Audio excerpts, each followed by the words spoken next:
Hey everybody, it's GobletX and welcome back to some more Magic Arena, and today we're going to be playing another quick draft of Outlaws of Thunder Junction. Without further ado, let's get into our pack 1 pick 1, really showing off what a busted format this is. We have 4 rares in this pack, and they're all playable. We also have 4 uncommons in this pack, and they're mostly playable. The Spinewoods Armadillo and the Frontier Seeker are both good enough cards. I'd be perfectly happy to pick one, pack one them sometimes. But then there's Villainous Wealth, which is an insane win condition for grindier decks. There's Rush of Dread that can make your opponent sack half their board, or discard half their cards in hand, or all of the above. There's Magda for aggressive decks that have some other treasure production to try to spit dragon tokens out. This pack's completely insane. But I'm going to go with Vaultborn Tyrant. I haven't gotten to play with this card yet, but I've certainly gotten to play against it, and it is quite threatening. 7 mana is a lot, but there are some good ramp spells in the format, and this is a 7 mana 6/6 trample that draws you a card and gains you 3 life when it hits the board, plus when you play any other creatures with power 4 or greater, you gain another 3 life and draw another card, plus when it dies, you get to create a token copy of it. So they kill it, and then you just get a replacement that gains 3 and draws a card. This card is bonkers, and I'm pretty happy to start with it and play a really rampy kind of green deck. Pick number 2. Well, here's another pretty fun way to try to use that. Maybe if we're in green-black, rather than ramping into it, we get to reanimate it early with one of the uncommons like Back for More. There's plenty of ways to mill yourself in this format, so Back for More on a Vaultborn Tyrant would be really nasty, but this is great with any of the beefy green commons. There's plenty of those, 4/4s and 5/4s and 6/5s galore. Cards like Giant Beaver are perfectly fine with it. Really happy to take a Back for More here, heading towards Golgari, Ramp, and Self-Mill. And for pick 3, we've got Honest Rutstein, which is fantastic for Golgari graveyard shenanigans. It's going to make your creatures cost less mana to cast, which means it helps on the ramp front while also being excellent graveyard recursion. For pick number 4, we don't have anything great here. We can splash around when we're ramping a lot, so Make Your Own Luck could be a decent card draw spell. We could also, if we're really lucky, plot the Vaultborn Tyrant to it, so that's pretty cute. But we could stick on color to just pure Golgari with a Blood Hustler here. This is really nice for like blue-black and black-red that are committing a lot of crimes and stuff. A little weaker in Golgari, to the point where I think I will go ahead and speculate towards Make Your Own Luck. Or speculate on the dual land as well, could be nice, but I'll take the Make Your Own Luck here. Pick 5 doesn't have a lot for us. Oasis Gardener is pretty mediocre ramp. I would prefer basically all the other mana ramp in the format, whereas Bristlepack Sentry, this is a format with tons of power 4 or greater creatures that you can get even just at common and green. So this is a fine early game defender that can pretty frequently attack late game, so it's played pretty well. I'll take the Sentry here. And pick 6, there we go. There's one of the beefy commons that can work really well with Back for More. It is competing with a Lush Oasis. And while I do like the life gain on this card a good bit, there are enough beefy green commons that it is somewhat replaceable. We could swap this out with the Beaver, we could swap this out with the Cactarantula, and we'd be pretty equally okay with any of those 3. Whereas Lush Oasis is much less replaceable if we're trying to splash in that Make Your Own Luck. So I actually think I'm going to take Oasis over Paladin here. Pick number 7. This is all very mediocre. I'll take a random Silver Deputy if we end up really needing fixing. Pick number 8. There's Mirage Mesa for more fixing. Or there's Mediocre Ramp with Oasis Gardener, but I'll take the Mirage Mesa. Pick number 9, really happy to find a green-black dual land. Our mana base is looking excellent here. Pick 10, a Rooftop Assassin. I would prefer not to run, because it's not that good when your creatures are already mostly really beefy anyway. You're not like finishing anything off when you're playing a bunch of green creatures that are already 4 and 5 power, so pass up on that probably. All right. Pack 2, pick 1, and this is a very easy Outcaster Green Blade. this card can get real beefy with just a few deserts because it's always going to find one for you to be at least a 2/3. So if we've naturally drawn any of these deserts by the time we play it, then this is going to be a 3-mana 3/4 that also drew us another land to keep working our way up the mana curve. Outcaster Greenblade is excellent, and it's just my favorite uncommon in the set. It's just very, very good. So let's grab the Outcaster Greenblade here. Pack 2, pick 2. Snakeskin Veil would be fine, but in Golgari I'm a little less concerned about this than in all of the other green decks, because if your opponent kills your creatures without exiling them, we're in a great position to Honest Rutstein one back or back from war it back, so we actually get some value if they do kill our creatures, so I don't love the Snakeskin Veil to the point where I think I'm fine to go with just like a Vault Plunderer here, or splash in like Tyrant Scorn removal. I don't really want to splash in like Lazav though. It gets really big over time, but it does it real slowly. I would just prefer immediate impact, so I'll take the Vault Plunderer. Pick number 3, there's the Spinewoods Paladin for the big beef. We do need some more big beef to go with Back for More and Make Your Own Luck.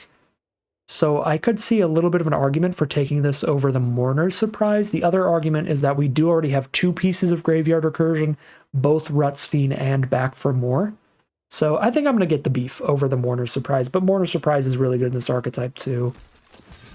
I really want to make sure I have the high power late game creatures, and yeah, now we find Back for More, which is even better Graveyard Recursion, so we'll take that. I have a second copy of that, that'll be really fun. Pick 5, there's a blue-black dual land to help with our bit of a blue splash. It's got some fierce competition this time around though.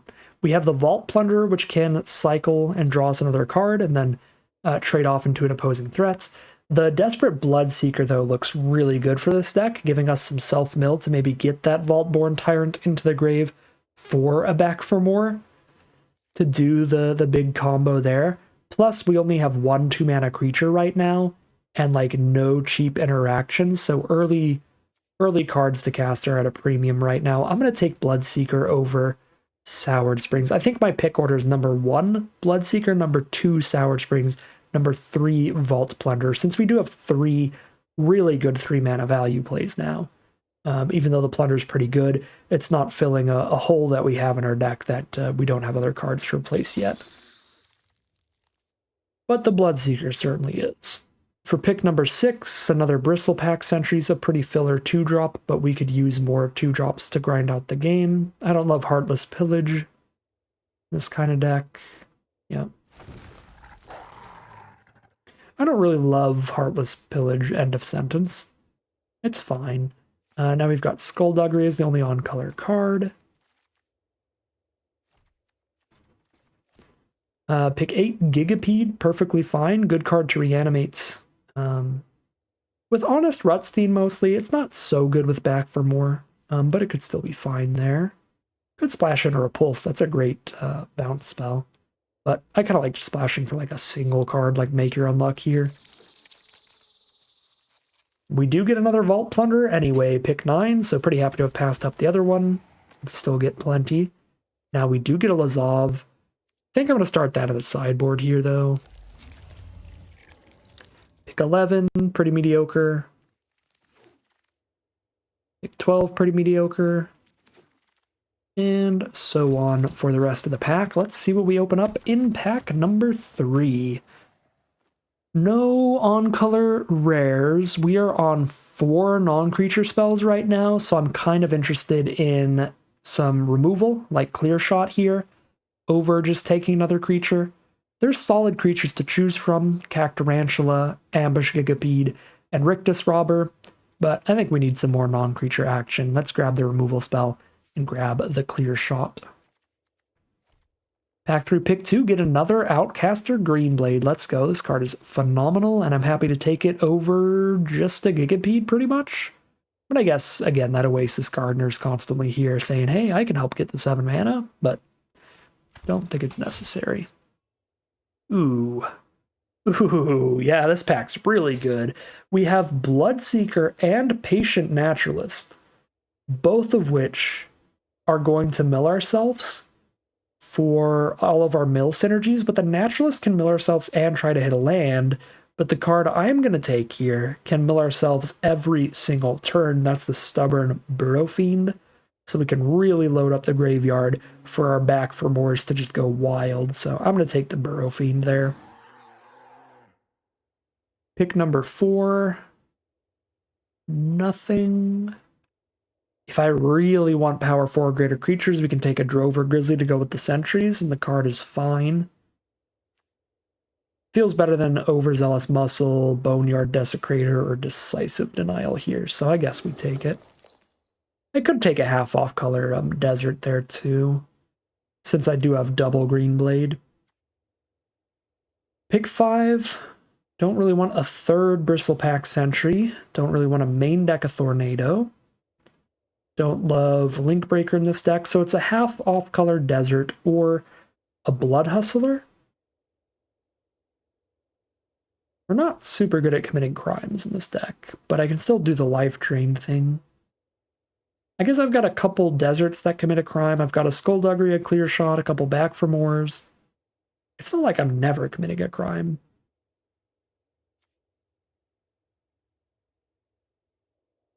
I think with double Green Blade, I'm just going to take the desert. Pick 6. Not much. Rictus Robber looks fine, though. I'll grab that. Pick 7. Dance of the Tumbleweeds looks awesome. Finds one of our deserts, spits out a gigantic elemental if we need to later, but it can also just like ramp into the Vaultborn Tyrant. I like that a lot here. Intimidation Campaign is also a card I love, but it is something you really want to build around with a ton of crimes. That is not something that we've done here. So Dance of the Tumbleweeds looks way better for this deck. Pick 8. We get a Mourner Surprise anyway for more Graveyard Recursion. Super happy with that. Pick 9. Fine to take another Gigapede. We've got some ramp towards it. We've got Self-Mill to then reanimate it with a Back for More or something, so I like that. A little more than Tumbleweed Rising. Keep that creature count nice and high. Pick 10. I guess another Gigapede. And that will probably end the draft for us. Yep, I'm not going to main deck a Tornado or anything, so that'll do it. So we've got 4 deserts, 24 non-lands. So we just need to cut 1 card, because we already cut most of our mediocre stuff during the draft.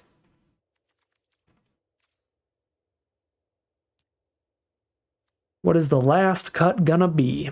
Our creature count is nice and high at 17, so Skullduggery is perfectly playable. I think we just cut like 1 creature, call it a day. I'm probably just going to cut a Drover Grizzly, honestly. Yeah. Still plenty of beef. Power 4 greater stuff for the sentries. And I still want double sentry. I want plenty of cheap blockers at the ready, because we're going to grind out a longer game here. Yep, let's drop the Drover Grizzly, and let's make sure the mana base is good too. Actually, we've got 3 blue sources. That looks fine by me. For the 1 make your own luck. And for black sources, we're on 9. Green sources, we're on 5, 6, 7, 8, 9. All right. 9, 9, 4. That looks really nice for the mana base. Absolutely call it a deck here.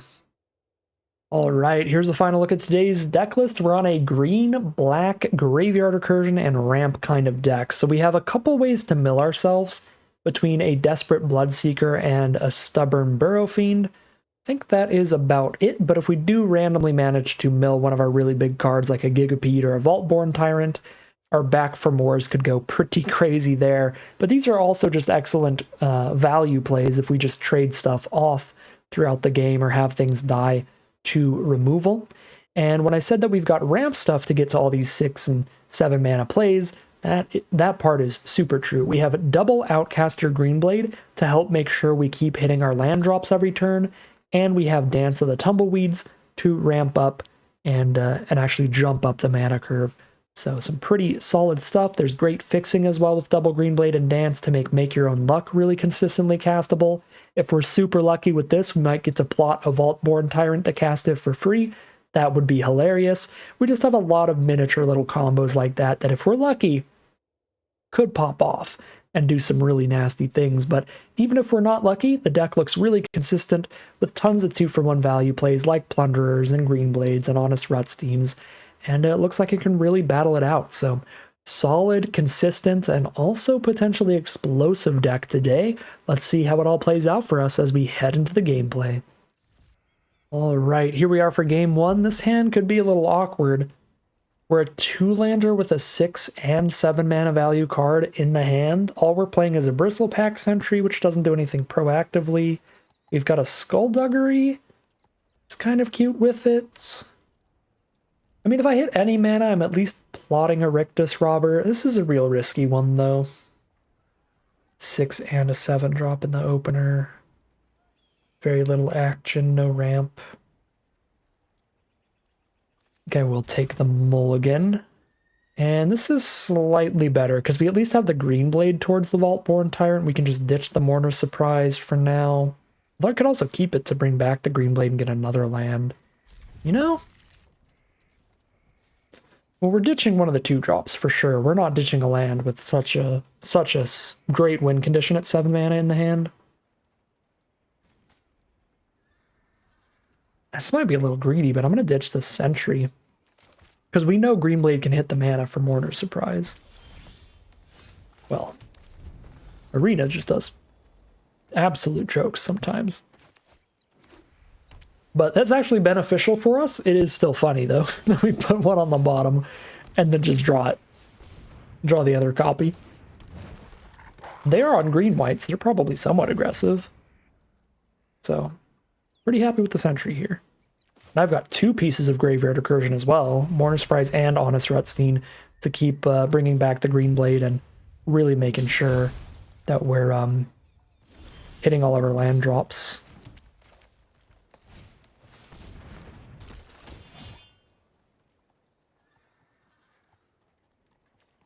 Grab the black source 100%.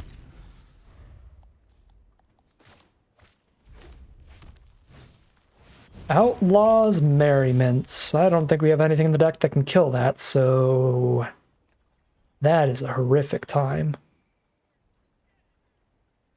Every turn they get a 3-1 or a 2-1 or a 1-2. A 3-1 trample or a 2-1 lifelink. The 1-2 doesn't matter too much because we don't have a lot of 1 toughness creatures here. Okay, but that is still like an issue. Well, I guess I could Bloodseeker mill myself. Find a good creature for Mourner's Surprise or Rutstein for next turn.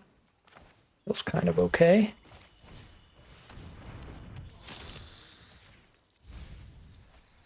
Well, Gigapete's fine.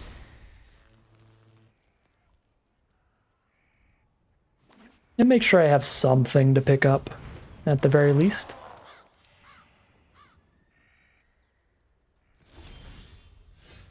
Yeah. When all I can do this turn is pick something up, I guess we do that then. 1, 2, 3, 4, 5. If I Rutstein now and they don't kill Rutstein, I get to cast Vaultborn Tyrant next turn, so I think we Rutstein first over the Mourner's Surprise. Plus, if they kill the Rutstein, I can just Mourner's Surprise back the Rutstein, and that's probably the best card to bring back with it. This Merriment is still such a bad time. What do they plot here? Tumbleweed Rising? Okay, so if they play a big creature, that's going to matter a lot. Uh-oh, double Tumbleweed Rising. If they just tap out for like a 6-6 next turn, we're so dead. 6-6-6. I mean, if anything could beat 6-6 and Outlaws Merriment, Vaultborn Tyrant would be one of those cards. Maybe Sentry trade into 2 of their creatures. Sure. Get out of here. Skedaddle. And they hit. That's 3 lifelinkers in a row. It is going to take a long time to kill them.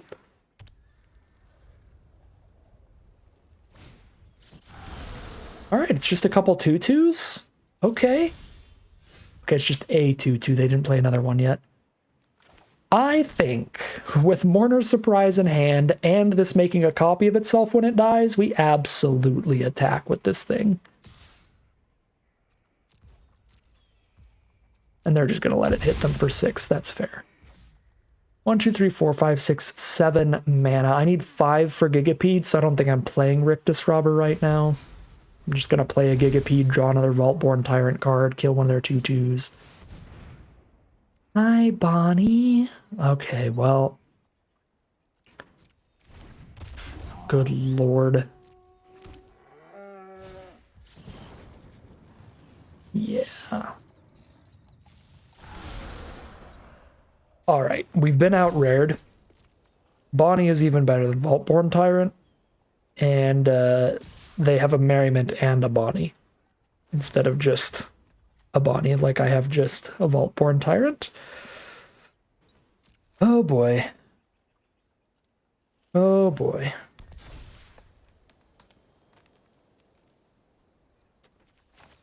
Well, let's draw a card and kill one of these things.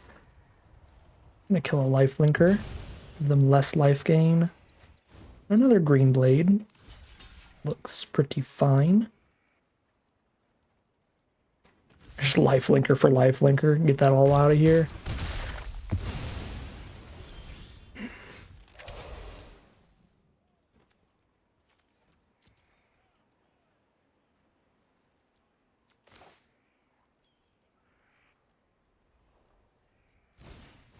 Well, maybe we can get them to mill out if I just can make enough nonsense. But, like, I can never really attack in. They're going to get a creature every turn that can just chump attack and trigger Bonnie and draw them another card.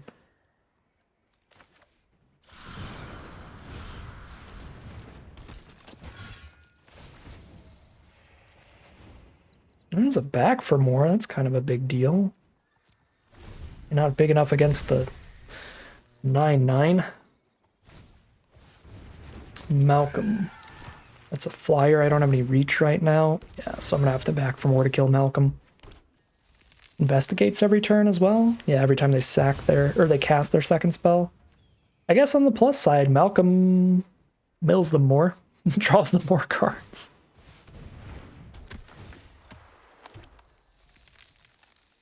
This is one of the dumbest formats ever printed. This is wild.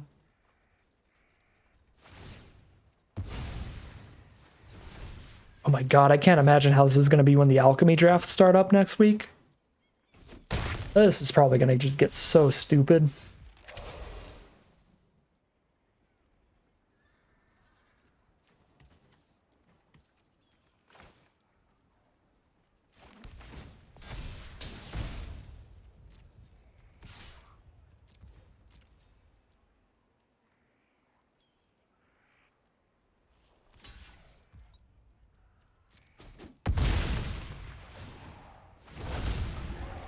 Alright, Vaultborn Tyrant Wombo combo, right?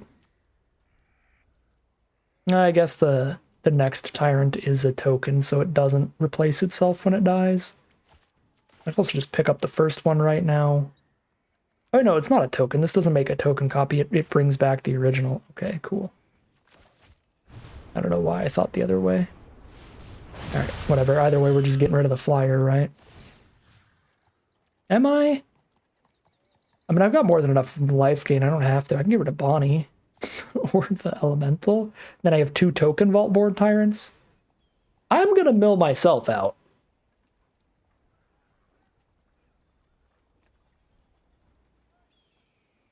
This is a problem.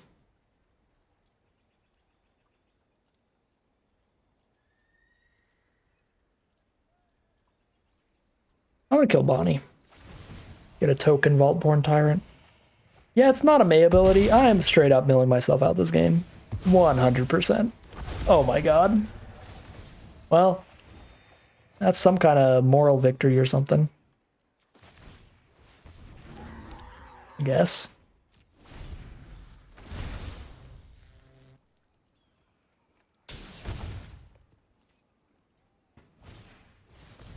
Draw 2 when I play this Gigapede.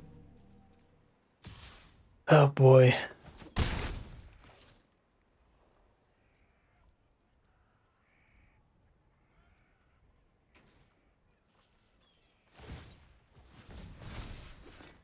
So I guess, oh god, I guess since Rooftop Assassin's gonna kill the 9/9, we just send in the team and just figure out what's going on there. As I play anything and I'm at 12 cards already, I draw like 2. I just let these things die. I probably should have saddled the Burrow Fiend, although that would mill me 2 more cards. Okay, so we can Gigapede on that, but then we draw 2.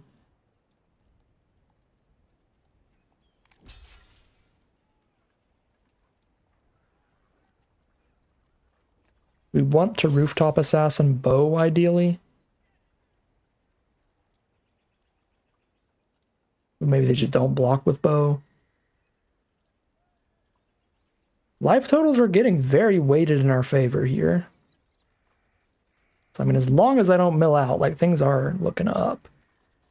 Okay, so we Gigapede the 7/7. Draw 2 cards. Oh my god, we draw into Clear Shot? That's interesting. Good Clear Shot to keep both of our big tramplers on board.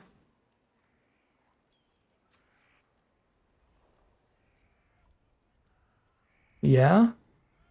We Clear Shot Doc Orlock, I guess. And that keeps Gigapede on board too. I guess either of these works.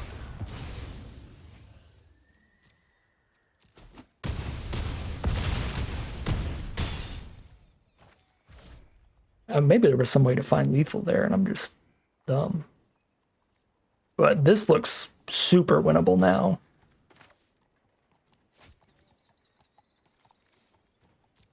I could be mana efficient and cast this Mourner Surprise, but I'm not gonna do that. I don't think playing another Tyrant and drawing 3 is a super safe plan right now. I think our biggest fear is milling ourselves still. You know what? Get in there, everybody. Yeah. There's the concession from our opponent. That was a wild, wild game of Magic, but the fact that they couldn't exile Vaultborn Tyrant, I think, is what got us there overall. Because we got to just trade off multiples, and we could just pick up the original and cast that too, which is dumb. The Gigapedes to go with it was insane. Just drawing so many cards, we were legitimately fearing milling ourselves before we could turn this around and get the kill. All right, that's not how I thought things were going to go from the turn that they had Merriment and Bonnie out. I was like, I don't know how we grind this out, but maybe just Looping Tyrants gets there, and turns out Looping Tyrants got there. We just drew so many cards that we had tons of tricks in hand for when they go for the blocks to put the board state way in our favor. We get to start things off 1-0 with what will probably be the craziest game of the draft. But I guess we'll see in the end, but I don't know how we top that one. Here we are now for game 2. We've got turn 2 Burrow Fiend. If we can top deck a land, we have turn 3 Plunder, and we are on the draw that helps get there.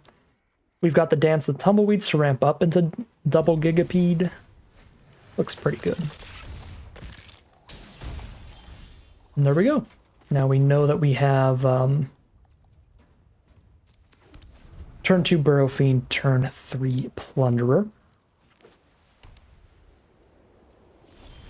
Playing against a red, green, white. Ooh, now you have turn 3 Green Blade instead. I'm a pretty big fan of that. Drawing a land is just as good as drawing a random card here because we want the lands to get the 6 mana. It's probably even better because that's going to make it so we might be able to get to Dance the Tumbleweeds without having to cast it before we get the elemental out of it as well. Drawn into the Vaultborn Tyrant, so we're going to have massive top end here. Uh-oh, we milled land off of Burrow Fiend. That's definitely a bummer.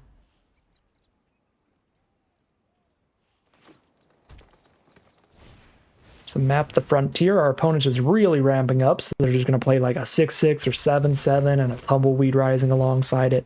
They're going to have a huge turn next turn. Desperate Bloodseeker from us. Could mill myself to get more Burrow Fiend damage in, but I want to draw a card here. Try to hit a land naturally. We do not.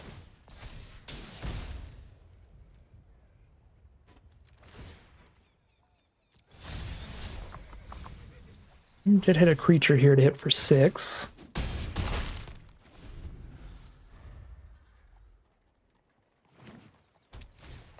Cactarantula, a couple 6/6s here. Very nice. There's land number 5. 6 mana to do the full tumbleweed. At 5 out of 6 mana, I think I have to just dance here. I don't think I can wait on this. Gotta guarantee we're at Gigapedes next turn. Worst case scenario and best case scenario, this gets us to Vaultborn Tyrant next turn. Yeah.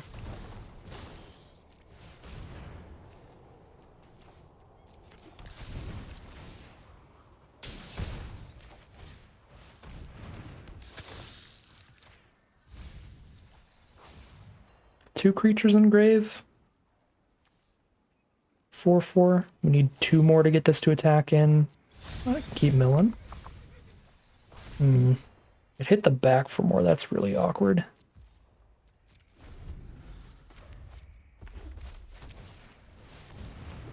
Still got 1 back for more in the deck. Outlaws Merriment again. Alright, we didn't hit the Tyrant mana, but we have Gigapede mana.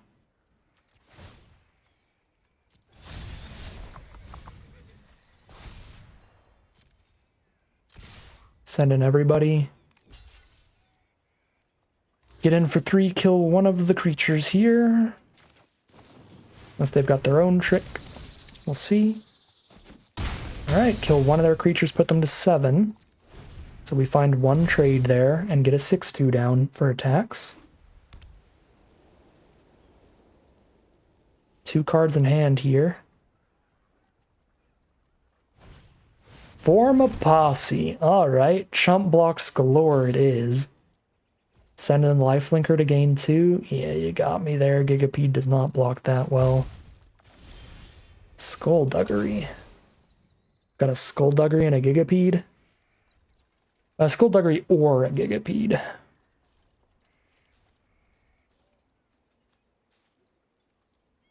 $13 cards left. I might have to stop using Burrow Fiend. But I'm not going to. This card's getting disgustingly big.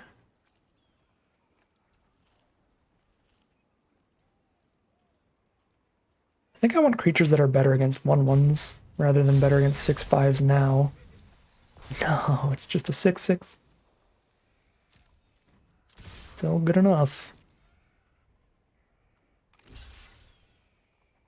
2 blocks on the Gigapede, 1 block on the Bloodseeker, 1 block on the Burrow Fiend, sure.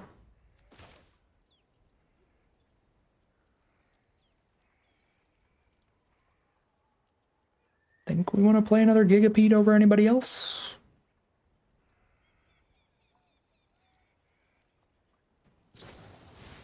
More threats. More large threats.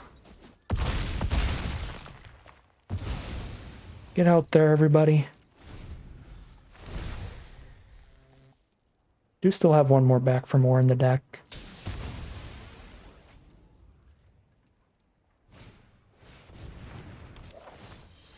Earthajode? Oh my god. No shot. They just hit Earthajode to go with Form a Posse? Well. Opponent has just hit Magical Christmas Land. They've assembled the entire Rube Goldberg machine, and this game is over. Just gain 5,000 life every turn. That's egregious. Alright.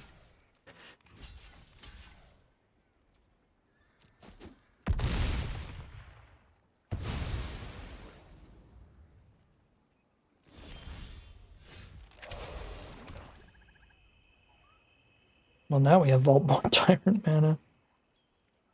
That I have 10 cards left. I do still have Gigapede plus Skullduggery. Something.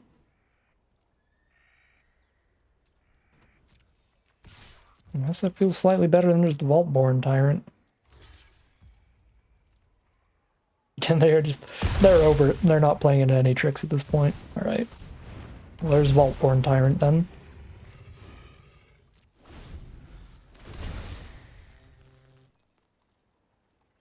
The trample's kind of a big deal. It's also got enough toughness to attack into the gigantic swarm of chump blockers.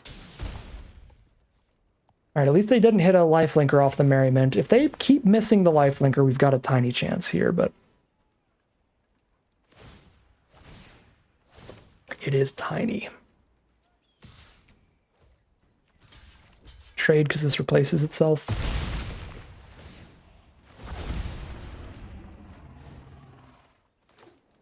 Okay. Oh, and there's the back for more for the original?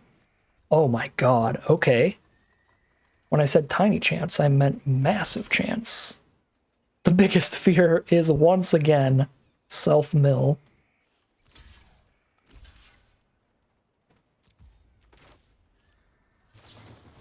Okay, if they block like that, Gigapede's certainly the best play.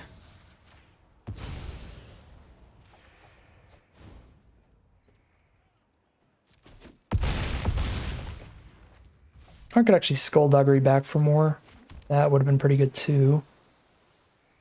13, we have 6 cards left. This doesn't trigger the Tyrant, right? It's power 4 or greater. Okay, I'll play a 3-power creature then.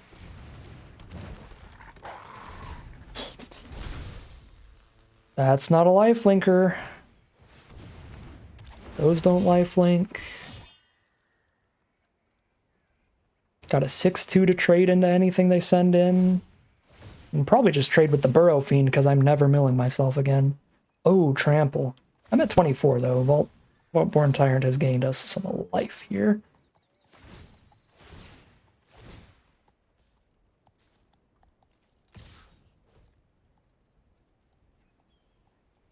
I think I'm still cool to get one of their creatures off board rather than sending in a 2/2 along everybody else. Okay.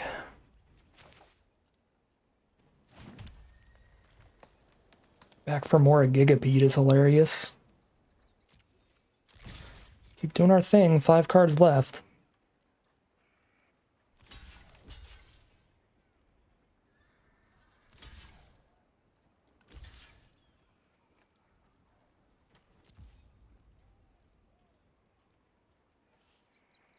This is a pretty nasty Skullduggery. +1/+1. -1/-1.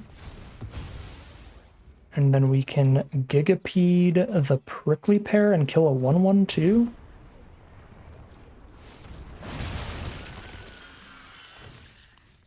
Fight a 1/1.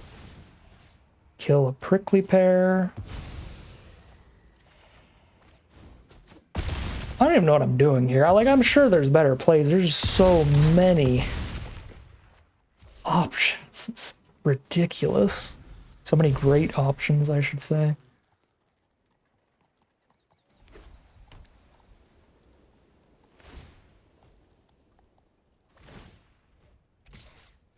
Well, that'll do it, right?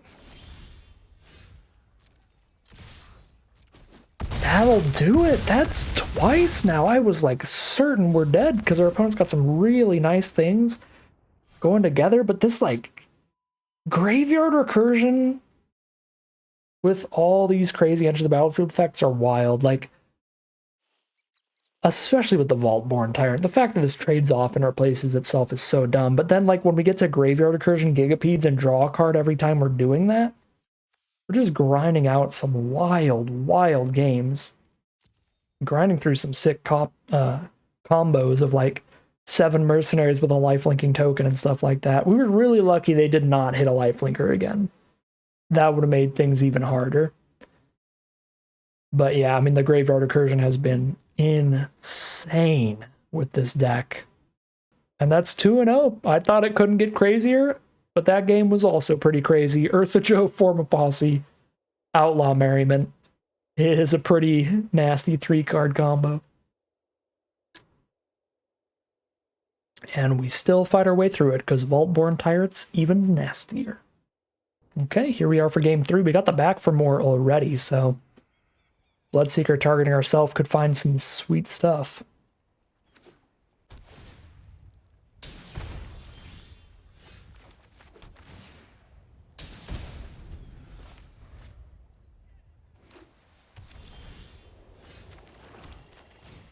Come on, Vaultborn Tyrant. Ooh, Gigapede. That's not bad at all.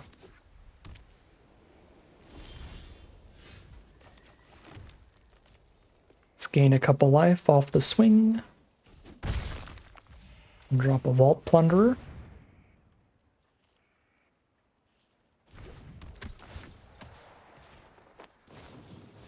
Holy cow! Our opponent's going to gain 2 and scry 1. We find a Bristlepack Sentry. I keep forgetting we have like 1 blue card in this deck, so I should probably Mason blue next turn.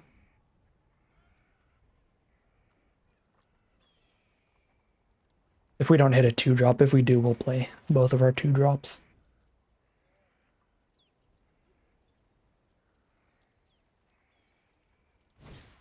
Drover Grizzly, little 4-2 body there. We've got perfectly solid trades on boards. That is not an issue at all. Plus, if we make it to Gigapede mana, we can just do that.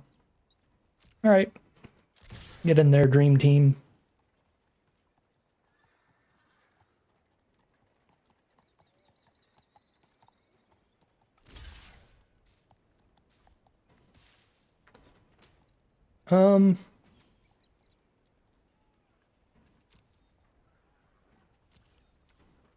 I think I'm a little more scared of the flying here. Either one we can just kill with a Gigapede later, so I don't think it matters too much. But the flying could add up. We do not have a lot of reach. And I don't think we have any flying. We've got 1 Rooftop Assassin. But yeah, other than that, there's really no flying or reach in this deck.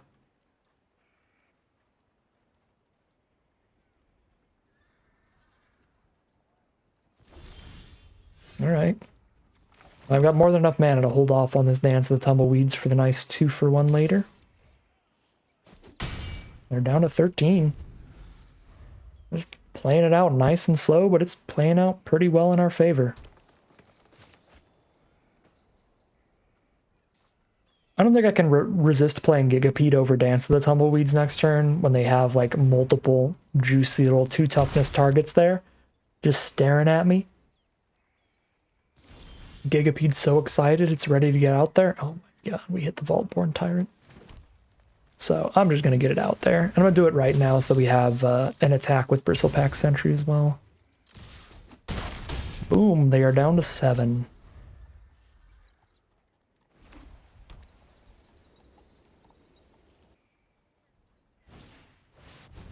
Cactarantula. There's a Rutstein. I mean, we just Vaultborn Tyrant, right? And that card is just done. I guess I just trade with Keykeeper, but then I've got a really good target for back for more. I guess I already have 1 Gigapede in the grave. Never mind. That wasn't a great attack, but it's fine. We are wildly ahead right now when we have 2 excellent pieces of graveyard recursion in hand.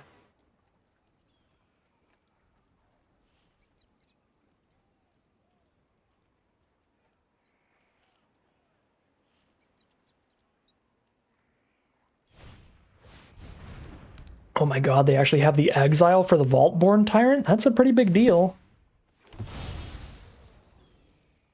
Means we don't get anything back out of it. And we can't reanimate it either.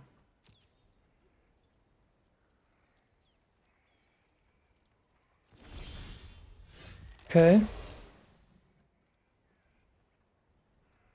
Well...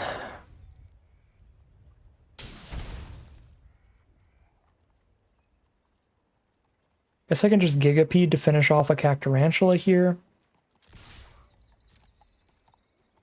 Oh wait, I can't attack with the Sentry right now. Never mind. Plunder just trades into the 1/1. Oof.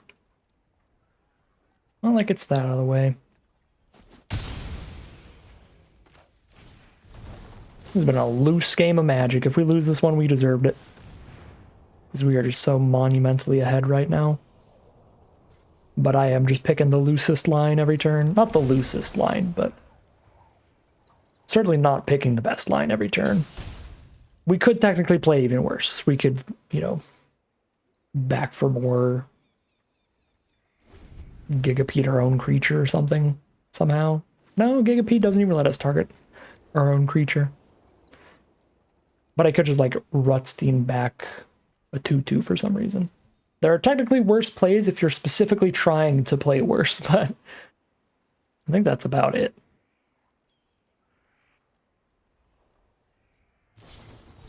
Smuggler Surprise, digging for creatures here. They did hit multiple, it looks like. They've got the Paladin and the Dust Animus. They have to cast one of them to not die right now. If they plot one, then we're just going to kill them with back for more.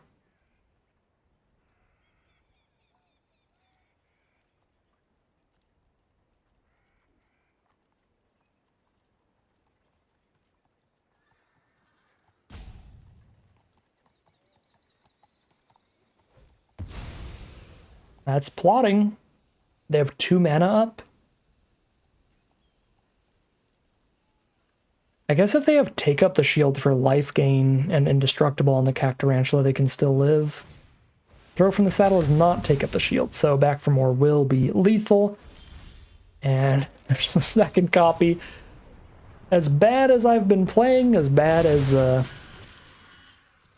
I've been trying to play, Arena gives me the very obvious win here. It even gives me the second back for more to be like, just do it. Just cast the back for more.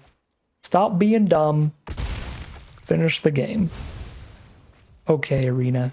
There we go. That will be lethal, and we are now 3-0, heading into game number 4 with a 50-50 record, no matter what. All right, here we are on the play for game number 4. We got that Bristlepack Sentry to hold down the fort for a little bit. Then we've got the Vault Plunder to draw a card, looking for lands, hoping to hit the Make Your Own Luck. Maybe we can get one of our Gigapedes or something to plot. We're super lucky we get to find the Vaultborn Tyrant and plot that, and that would be super fun. Alright, I wanted to plot the Gigapedes, not top deck the Gigapedes. We need mana way more than we need 6 drops right now, and so we draw additional 6 drops. This could be a problem.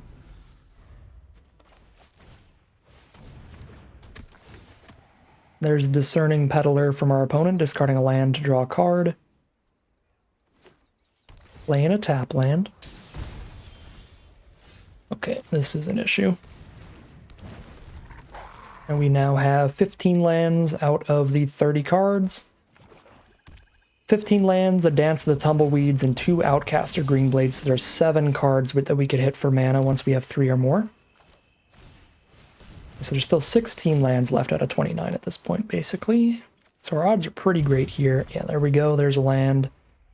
Again, that is if we count Outcaster Greenblades and Dance of the Tumbleweeds as mana, which I absolutely will here. Alright, we'll let them combat trick away the sentries. Fake Your Own Death. Oh, that's pretty good. Kills both the sentries, keeps the brood around.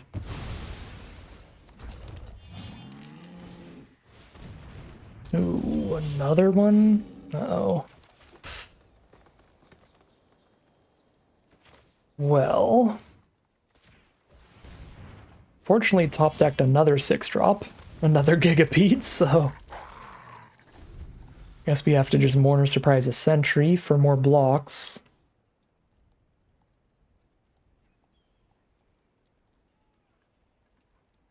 Again, we still have like 14 mana sources in the deck.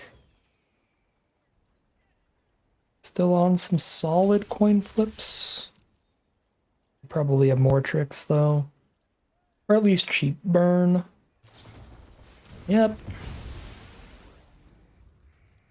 This is horrendous. I don't know if there's anything I can draw now to get through 10 trampling power. Or to survive 10 trampling power even. And if it's not a land, it's certainly not enough. We can have 3 total toughness on board. They attack with everyone, and we die. 3-1 it is, heading into game number 5. Alright, well this hand is beautiful. This, I don't know how it goes wrong. We've got double green blade to get more mana. I mean, I guess we could like flood out here, but this is definitely incapable of falling into those issues our last hand had. We've got a 2-drop, a 3-drop, a 4-drop. We got mana out the butt. We have plays all over. And some really sturdy blockers. We're going to have 3 deserts, so these can turn into 4/5s. This looks wonderful.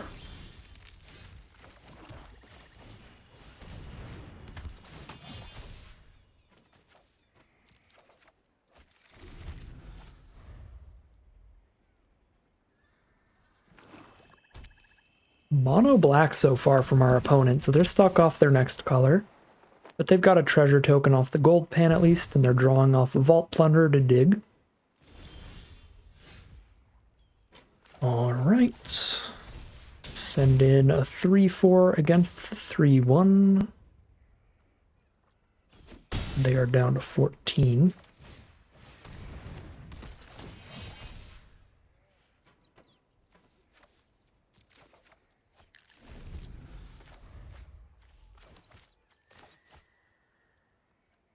We get to send in with 2 4/5s and a 3/3 next turn. There's their second color. They are green-black as well. There's a Vraska the Silencer for a Death Toucher that can trade off, and they can spend the 1 mana to put a green blade on their board, just as a treasure token, but it'll still get the Enter the Battlefield effect for our opponents. That's actually pretty solid here. Just trade Vraska into a green blade, but get the green blade Enter the Battlefield effect on their board. Pretty good. Pretty good. I think I still play this to make them 4/5 so I can send in the Sentry as well.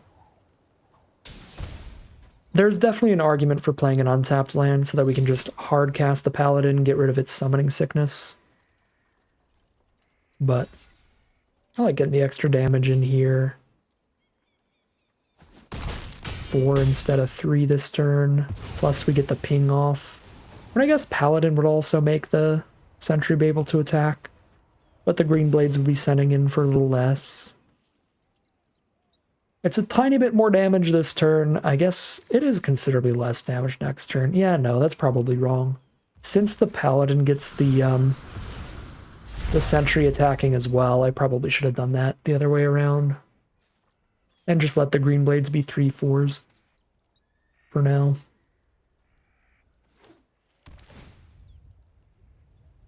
We would have to pre-combat the Paladin, though. But that is fine. Alright, they're at 9 life. They got no creatures on board anymore. Hopefully they'll crack the green blade treasure so that I can reanimate it, right? Because it's technically on their board, right? Yeah, it's on their board. Once they sacrifice it, it's no longer on their board. Dang it. They sacked the correct treasure, and I can't get my green blade back with a back for more. Well, can't really do anything about the armadillo then. We are officially chilling. So I can get a pretty wide board state at least.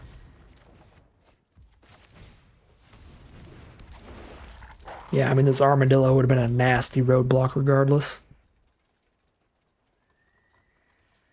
I guess it worked out fine that we cashed in the extra damage then, since we weren't going to be able to hit at all this turn.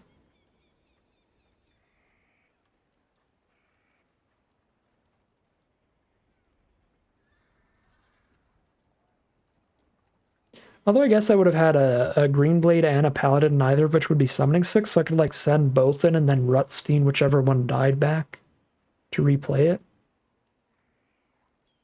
To sneak in a little more damage. I mean, that would probably be solid, too. You. It's a 7/7. Our opponent is getting very stable to the point where we need to hit like a bunch of gigapedes and the vault monster or something like that to swing things back around. Yeah.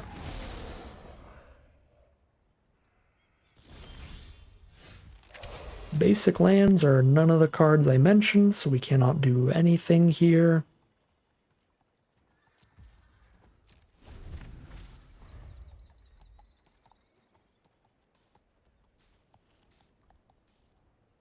Still have plenty of time to draw into that stuff, because it's not like our opponent can attack in very hard right now either. They can send in like a 7/7 and be fine.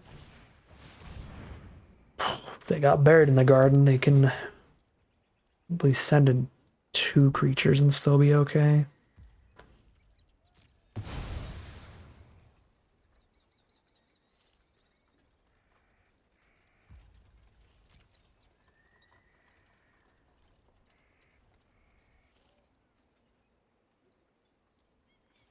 Oh no, I could lethal them if they sent in 2 of these and didn't play another a backup creature there. With back for more at instant speed for a 4th surprise attacker, we could just take 14 and then swing with the whole board.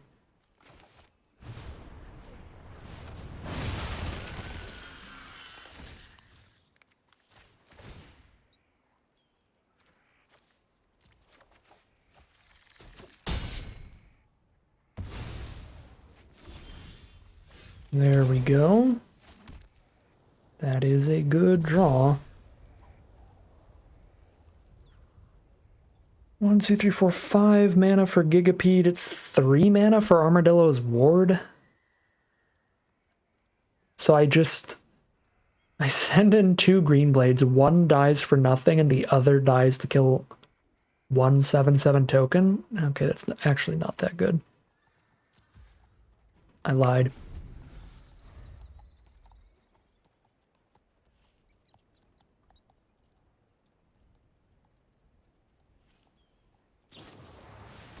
There's more exile removal. Stop. Hit some lands. Join me.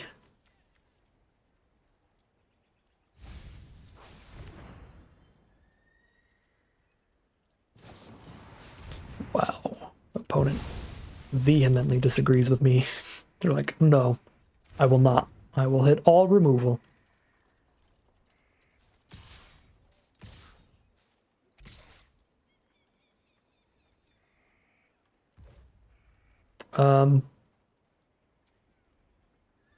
Okay. GG. Well, I think that was the only way we were winning now. Surprise Gigapede lethal. That was so lucky. That has got to be massively disappointing for our opponent, because they had that firmly on lock if they held up a couple blockers a turn at that point. To where, yeah, like the only draw that gets us out is the Vaultborn Tyrant. And even that, I don't know if it would be enough if they played it really conservatively, really safe there, so.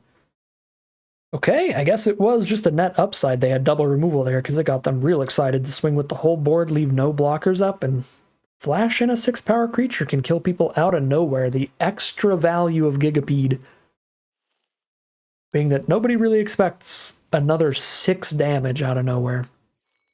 Sometimes you sneak in some free wins, so got the free win there, and we are 4-1 heading into game number 6. Super disappointing ending for opponent. Gigapede is very rude. Here we are for game number 6. We've got the Make Your Own Luck to try to plot something big. We've got a lot of big spells in the deck, so that could be pretty fun. Hopefully the Bristlepack Sentry is enough defenses early, though. That's the one sketchy part about the hand. Just a single 3/3 and a dream. Other than that, we're not really impacting the board until turn 6. And even then, like, what am I reanimating if I don't draw into self-mill? So let's see how this goes for us. Playing against blue-green. I think I'm just going to jam out the Sentry, because if they want to spend the counterspell on that, that is super fine. Get that out of the way so they can't... Oh yeah, I am really, really happy with that. Because now they can't just stop us from Playing Make Your Own Luck. And we drew another copy, so obviously I'm omnipotent. I knew it was going to be okay.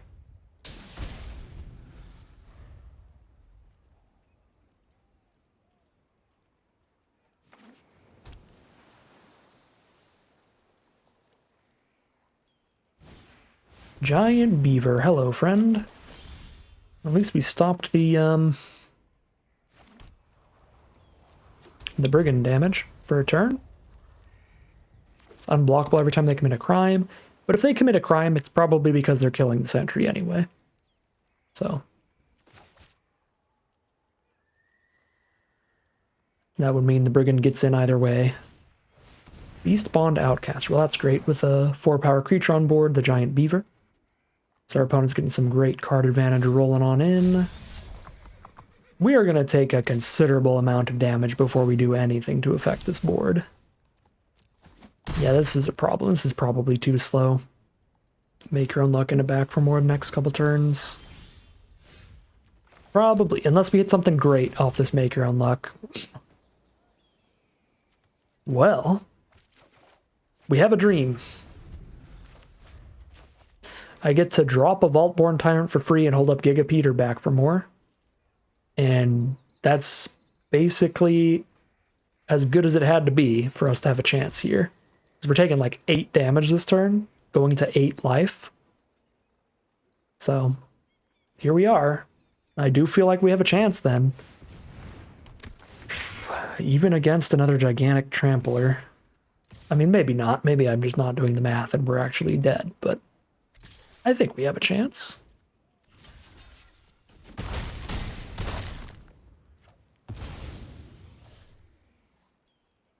Itsy bitsy chance.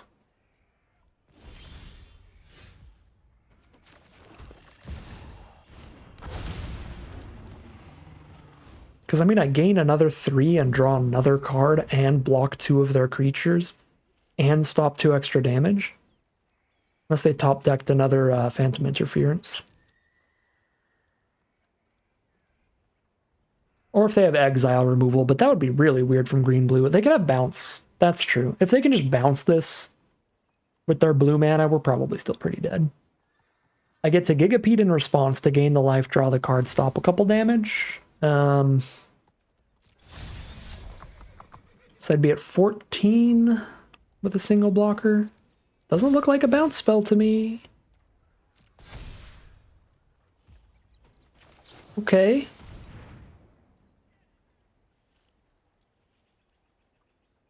Vaultborn Tyrant, Gigapede Dream Team continues? Is Gigapede just secretly like the best card to play with Vaultborn Tyrant? Because it kind of feels like it. Every game, Vaultborn Tyrant has felt insane, and a lot of that has felt like because we've been playing Gigapedes and reanimating Gigapedes beside it. I mean, Tyrant's always going to feel insane, but particularly great here. I'm trying to go block here, which is why I nullified the Brigand. Ew. Well, Tyrant replaces itself. And then we get back for more twice. This is the greatest deck I've ever drafted. This is the greatest deck I've ever drafted. Oh my god.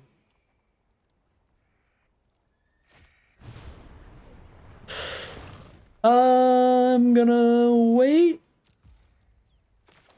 I mean, they're blue. They could top deck the counter. We know they didn't have the counter. They would have countered the Gigapede. I'm gonna wait.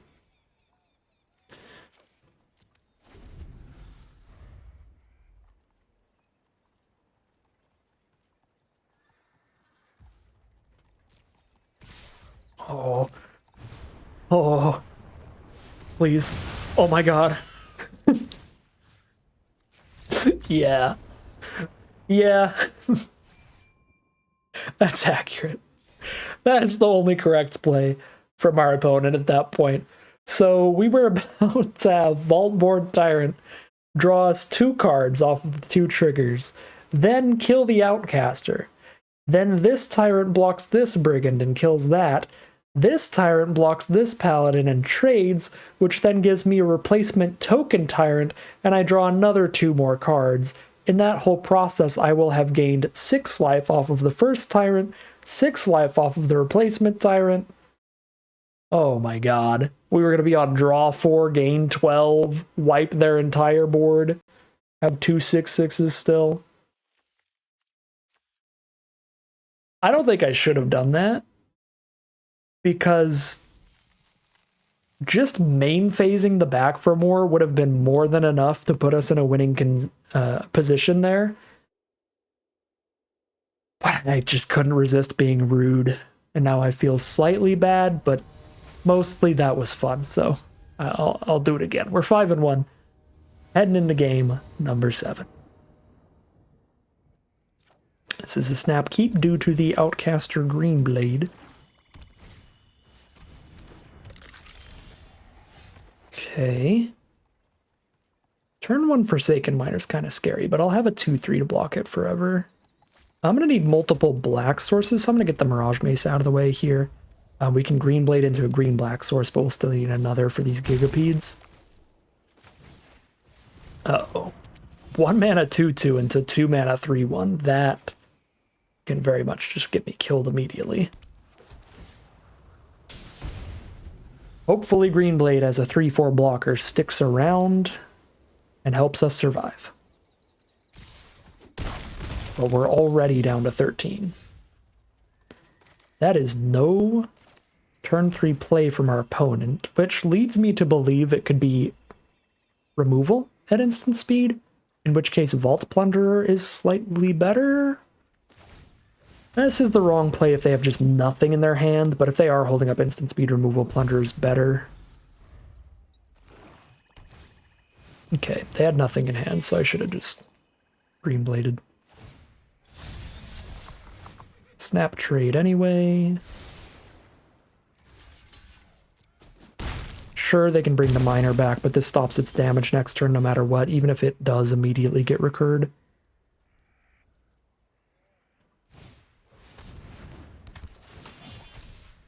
Okay. Land number 4 hits the board tapped, buffs the Greenblade. Next turn we have 5 mana. Can Mourner Surprise and Vault Plunderer to have 2 blockers in the same turn? Ew. Alright, well. This is not looking winnable. Winnable on the play, not winnable on the draw. Yeah. Another Greenblade is pretty helpful. That's a tiny chance. Like, if we survive the next swing, we have insane ways to stabilize, but we're not super likely to survive the next swing, which is how we lose. They've got a Snakeskin Veil, they've got a 1 green mana card in hand. That's probably pretty solid for me. I need an untapped source because I need to start playing Gigapedes. 1, 2, 3 black sources, 1, 2 green sources, 2 blue sources. This is a lot of black cards, though. I think I'm taking another swamp.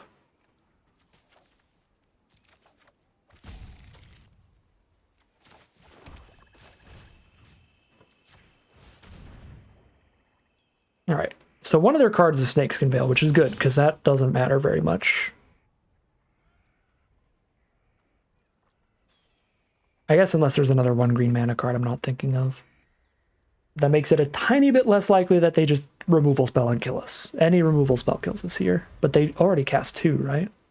No, just 1. I lied.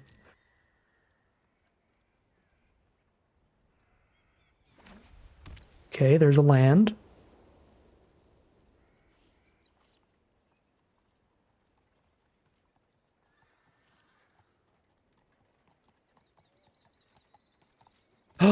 Oh my god, Gigapede, my best friend ever of all time?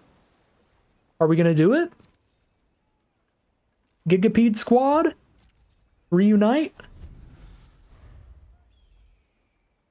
I cannot emphasize enough how necessary that top deck Greenblade was to have any chance here. That was probably the only card in our deck that works. Just luck sacking it out. Let's go, Gigapede team. I'll get a 6 mana 6/2 and make you discard your Snakeskin Veil. Woo! Okay. That's not the Vaultborn Tyrant mana, so I don't feel super safe yet. I still feel good.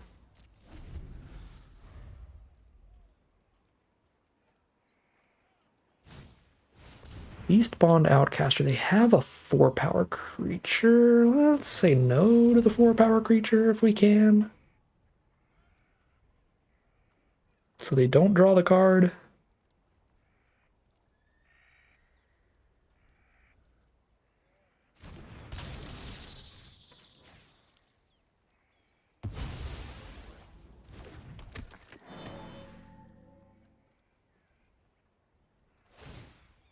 Saddle up the Bighorn. Send it in. Well, that's a take up the shield if I've ever seen one.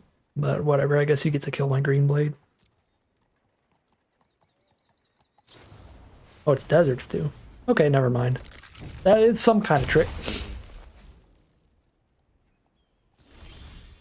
Back for more. Hello.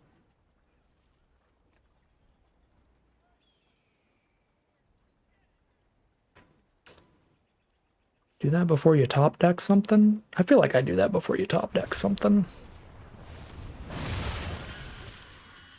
I'm going to play this one really safe because we're like 1 loss away from being out of here.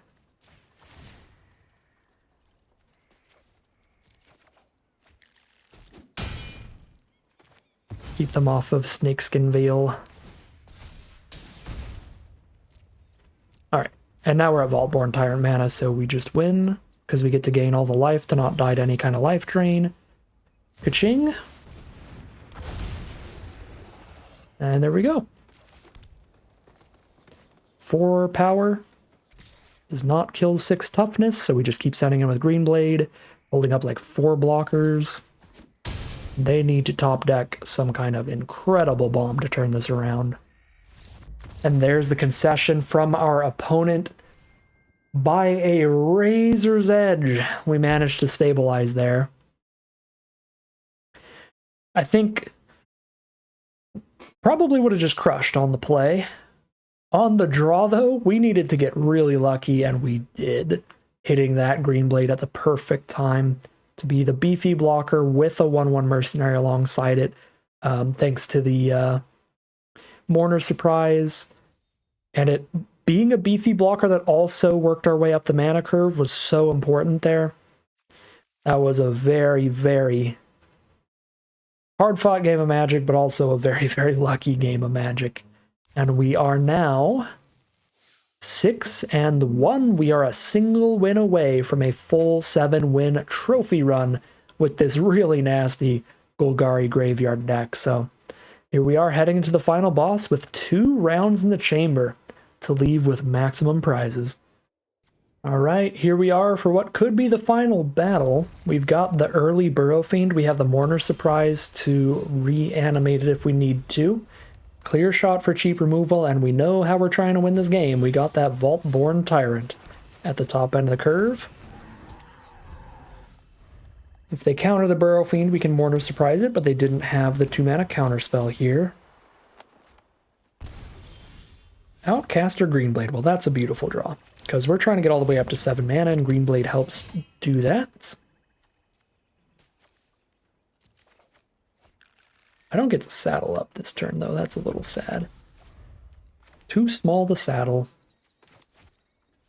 I should have grabbed the green-blue duel. I keep forgetting about my 1 blue card. But I don't think the 5th black mana is particularly relevant. You know, trading with this Plunderer wouldn't be the end of the world, because then we get to recast Greenblade, which is pretty good.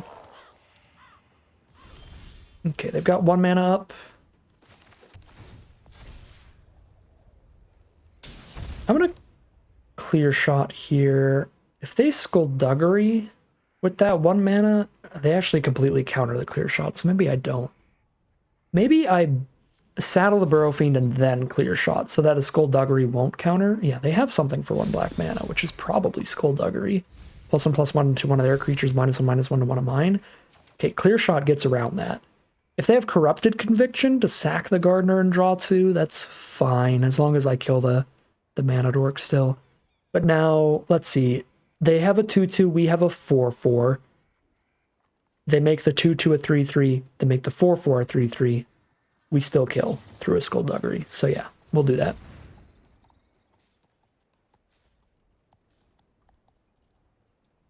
Looks like it is Corrupted Conviction. All right, well. We're playing around spirits here. Playing around ghosts. Cards that don't exist.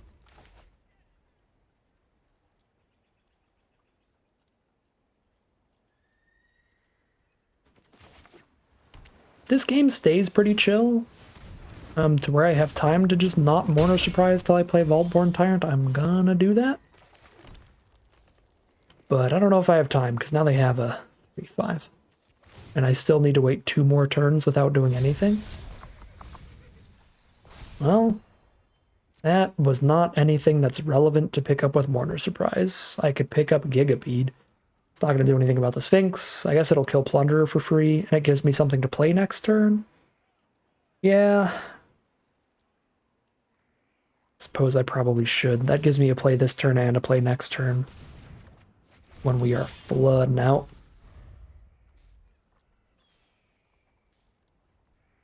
Keeps the 3/1 off of us this turn, and then it kills the 3/1 for free. Lazav. Okay, Lazav is super bad. Apothecary is also super bad. These are a lot of the super nasty crime committers. Rictus Robber's the draw. Any creature died, we get a 2/2 off that. Well. All my back for Moors are milled. That's so sad. And Burrow Fiend is just a 2/2. Well, whatever. Let's Gigapede while they're tapped out to get rid of the lifelink. Then I was hoping to hit enough stuff where I could like actually send in Burrow Fiend and then Robber after that, but we hit nothing. We just don't even get to declare an attack. I guess I would have had to hit really well, because even if I hit 2 creatures, I'm just attacking with a 4/4. They block with Sphinx. But maybe they'd block with Sphinx and Plunder. We trade into Plunder, then play Robber or something like that. Overzealous Muscle, 2 mana up. Boombox. Well, that can blow up the Vaultborn Tyrant. But then I get the replacement card anyway. And if I don't play this now, they just like boombox the Gigapede and then I don't have the mana for Tyrant. I guess I will because I've got the extra land, but still. I think 6/2 and 6/6 is enough blocks, even through a boombox, so saddle up the Burrow Fiend again. You know what? 18 cards in deck. I've milled most of my Graveyard Recursion. I don't actually think I really want to mill myself when it's not even going to get an attack in. Even if I mill perfectly, it just bounces off Marauding Sphinx. It kind of feels like just a net negative at this point to mill with Burrow Fiend.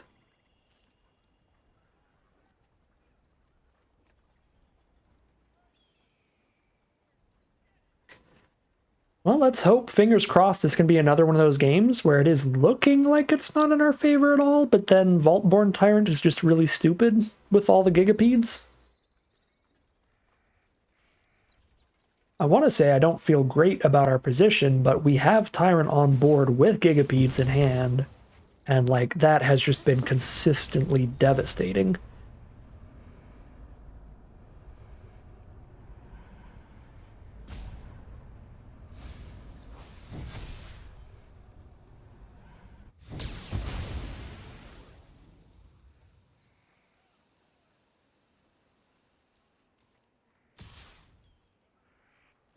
Alright, take a poke from Marauding Sphinx, and they drop a Servant of the Stinger.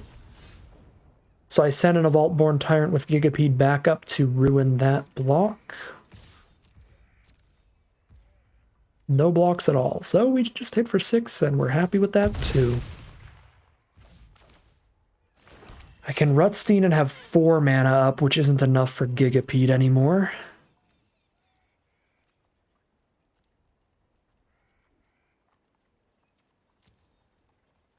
Yeah, I think we are just holding up a Gigapede then.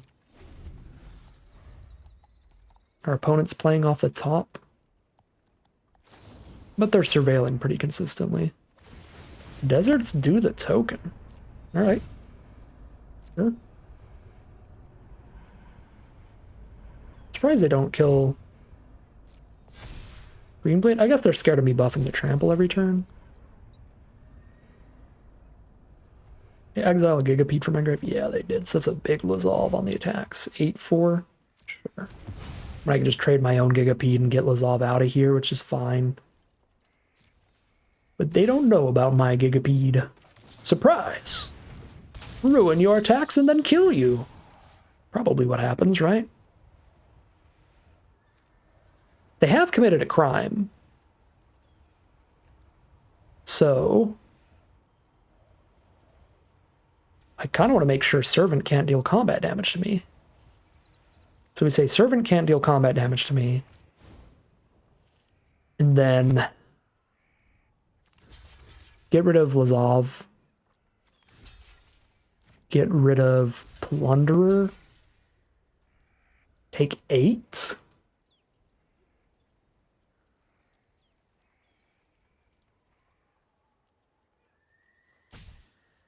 But then they have not that big of a board, and I gain some life with Paladin. I gain a lot of life with Paladin.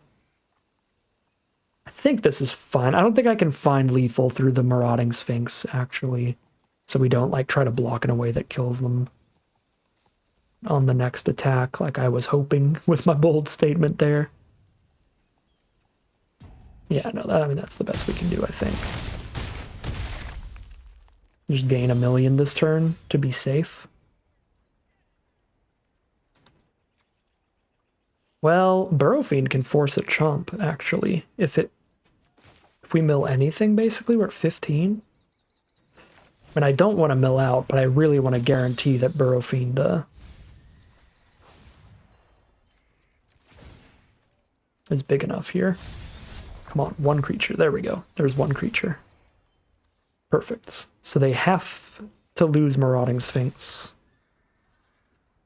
And then I'm going to gain a bunch and block the 5-4. I guess we die to them top decking removal, but I think that's about it. 9 life? No, we don't even die to top deck removal. Well, we probably do. If they top deck removal, they kill Paladin, attack for 6, and search for whatever they want. So they probably can search for something that'll win. I guess, I mean, they're blue-black. It's not like they can tutor up a lightning bolt. So no, even if they hit removal, we probably win, right? I guess we're going to find out.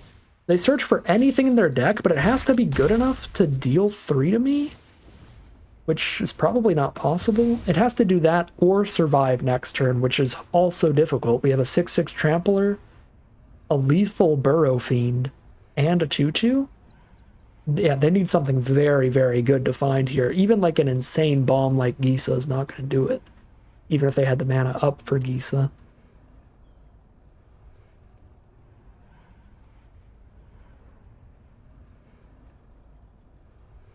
They need a triple desert. They're going to play the Secret Desert Triome.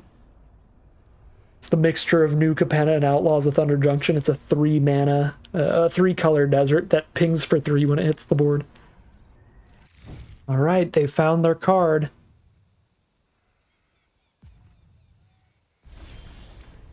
They're going to pass? Okay, they are going to concede. I was going to attack with everybody, but I was going to be nervous about it. Probably best to play a creature to saddle up the Burrowfiend, then attack with everybody, even with only 9 cards left in the deck, so that this is swinging for lethal and Tyrant is swinging for lethal. But yeah, all right. They could not find anything to drain us for that final 3 life, which means this is a full 7-win trophy run. 7-1 as well, only 1 loss under our belt. Excellent stuff from this deck. This was a fun one, an explosive one. a pretty crazy one. I mean, we got pretty lucky throughout the draft. We got to cast this Vault-Born Tyrant a whole lot, and that was incredibly helpful.